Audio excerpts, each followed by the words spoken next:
예수와 나되기 226번째. 내가 거룩하니 너희도 거룩할지어다. 베드로전서 1장 16절. 기록되었으되 내가 거룩하니 너희도 거룩할지어다 하셨느니라. 거룩함은 완전하고 스스로 존재하는 것입니다. 그것은 선하고 전능하신 하나님께만 해당됩니다. 부정함은 완전하신 하나님에게서 멀어진 피조물의 상태를 말합니다. 죄인은 하나님에게서 떨어져 부정한 존재입니다. 하나님께서 우리에게 거룩하라고 명령하신 것은 우리 스스로 완전해지라는 것은 아닙니다. 우리는 스스로 완전해질 수 없습니다. 우리는 하나님의 소유가 되므로 거룩해질 수 있습니다. 예수님께서는 우리가 예수님의 거룩하심을 믿음으로 우리의 죄를 자신의 보혈로 속죄해 주셨습니다. 하나님 아버지의 소유로 드리셨습니다. 하나님 아버지께서는 우리에게 예수님의 보혈이 있어 우리를 자신의 자녀로 삼으셨습니다. 우리는 예수님과 하나됨으로 거룩히 여김을 받습니다. 우리의 거룩함은 예수님의 십자가 보혈 때문이며 예수님 안에 거하기 때문입니다. 그러나 우리가 예수님과 멀어지면 거룩함을 유지할 수 없습니다. 이는 거룩함이 우리 자신에게 있지 않고 오직 예수님께 있기 때문입니다. 예수님 안에 거한다는 것은 예수님과 동행하는 삶을 의미합니다. 예수님께서 우리로 하여금 자신을 따라 살게 하시는 이유는 우리가 하나님 아버지의 은혜를 충만히 받기를 원하시기 때문입니다. 우리를 하나님의 거룩하심을 드러내는 그릇으로 쓰임받게 하려는 것입니다. 하나님 아버지께서 예수님을 통해 우리를 세상에서 구별하신 것은 우리가 하나님과 더불어 영화롭게 살게 하기 위함입니다. 우리는 거룩하신 하나님과 영원히 의와 사랑과 기쁨을 나누는 하나님의 자녀입니다. 거룩한 것은 완전하고 스스로 있는 것입니다. 그것은 하나님을 말한다고 할 수가 있겠죠. 그리고 하나님께서 창조하신 모든 것은 그 하나님으로부터 오는 사랑과 또한 공의와 질서 속에서 살아가는 것이죠. 의지하면서 살아가는 거예요, 하나님을. 근데 이 정신과 이 물질은 우리에게 같은 층위를 가지고 있어요. 무엇이냐면은 정신도 우리가 물질에게 영향을 줄 수 있고 또 물질도 정신에게 영향을 줄 수가 있어요. 우리의 몸이 정신에게 영향을 줄 수가 있고 우리의 정신이 이 몸에게 영향을 줄 수 있다는 거예요. 옛날 사람들, 하나님께서 이 율법을 주신 옛날 사람들에게 거룩하라는 것은 세상과 구별하여 하나님의 온전하심대로 살라고 하기 위해서 거룩함을 말씀하셨어요. 먹는 것까지 규정을 하셨는데 돼지나 뭐 이런 어떤 부정하게 생각하는 그 당시에 잘못된 것 아니면은 이런 어떤 미끌미끌한 것 이런 것들을 먹지 말고 양이나 되새김질하는 거, 그러니까 소나 양 이런 것들 되새김질하고 족이 갈라지고 발이 이렇게 족이 갈라졌다는 건 구분됐다는 얘기는 거고 이렇게 되새김질한다는 것은 말씀을 덧입어서 계속 이렇게 한 상징적인 것이 더 많이 포함되어 있어요. 물론 또 그 중동 세계에서 건강과 관련되어서 또 구별한 것들도 있죠.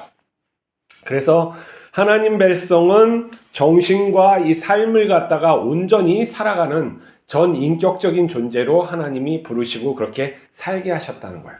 근데 이게 하나님을 의지하지 아니하고 스스로 그런 정신세계를 갖다 구축하려고 그러면 문제가 많이 생기는 것이죠. 왜냐하면 우리 문명에서는 우리가 물질을 기초로 이 세상을 보느냐 정신을 기초로 법칙과 그런 어떠한 구조적인 걸로 세상을 보느냐는 많이 달라요. 이제 막스, 이런 레닌 같은 사람은 물질 위주의, 다인 같은 사람은 물질 위주의 세상을 그게 맞다고 그걸 토대라고 생각을 하고 이렇게 새로운 세상을 하자, 새로운 세상, 이제 그러한 어떤 사실적인 세상을 우리 살아가자 이렇게 말을 했죠. 그래가지고 혁명을 이렇게 했는데 정신적 세계가 무너지는 거예요. 하나님이 없고 우리 스스로 우리 마음의 정의와 사랑 이런 모든 것을 있으니까 우리 뜻대로 할 수 있다라고 했는데 우리가 시험을 통해서 지난 한 150년 뭐 이렇게 지금 뭐 계속하고 있는 저기 북쪽의 나라도 있지만은 했을 때 실패한 것이죠. 뭐냐면 사람의 정신이 하나님을 갖다가 공경하지 않고 그 본질적으로 하나님을 갖다가 추구하지 않으면 무너져 내리는 것을 우리가 또 볼 수가 있는 것이죠. 뭐 이건 왜 그러냐? 다른 말이 많이 있을 수가 있겠지만 우리 선사시대 아주 옛날부터 우리 인간됨의 문명의 시작은 종교예요. 근원이 종교서부터 시작했고 이 상징세계 뭐 과학이라든지 뭐 생각하는 정인이 뭐 이런 법 같은 모든 것은 종교에서 갈라져 나온 거예요. 그 상징으로 말미암아 그것도 초월적 존재를 향한 상징으로 말미암아 문명의 토대가 만들어지고 지금도 그것을 갖다가 쓰고 사용하는 거예요. 보이지 않는 것을 우리는 기술하잖아요. 숫자적인 것이나 뭐 이러한 의미를 부여해서 하고 그것을 또 잘 생각해보니까 물질 뒤에 어떠한 그런 본질적인 요소가 있어가지고 발견돼가지고 우리가 휴대폰도 사용하고 그러는 거 아닙니까? 이게 다 우리가 상징화된 세계 그리고 초월적인 신을 생각하는 그런 어떠한 근원적인 마음에서 이 문명이 쌓여졌다 하는 거예요. 그렇기 때문에 우리가 기초적인 뭐 배만 불러가지고 우리가 살 수 없는 존재라는 거예요. 그걸 갖다가 인정을 해야 되겠죠. 그래서 지금의 문제가 많은 문제가 일어나는 건 옛날보다 사람들이 못 살아서가 아니라 정신세계가 무너져 내리고 있는 거예요. 이 무너져 내리는 것은 곧 무엇이냐면 위기가 될 수 있는 거죠. 바로 위기가 될 수 있고 뭐 그런 건 아니지만 이게 위기의 전조라는 거예요. 그리고 최상부의 리더십들의 도덕적인 그런 결여들이 드러나는 거죠. 한 나라의 대통령들, 지도자들을 한번 보세요. 그들이 빨개 벗고 한번 그 모습을 보세요. 얼마나 부정적이고 얼마나 또 속되고 얼마나 성적이며 이러한 것들을 우리가 많이 볼 수 있잖아요. 그 하나님의 가치와 이게 마찰이 생기고 절대적인 어떠한 그런 완전한 추구, 예수 그리스도의 추구와 많이 떨어져 있는 걸 볼 수가 있어요. 그게 뭐였냐면은 서로 충돌될 수 있다는 거예요. 욕망이 충돌될 수 있는 것이죠. 근데 그 지도자를 뽑은 그 시민들도 그만큼 타락해 있기 때문에 그런 지도자가 그 토대 위에서 나오는 거예요.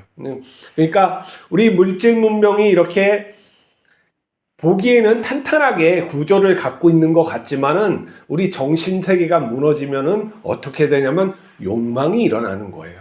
가인이 아벨을 죽인 이유는 못 살아서가 아니에요. 잘 먹고 잘 살았을 거예요, 아마.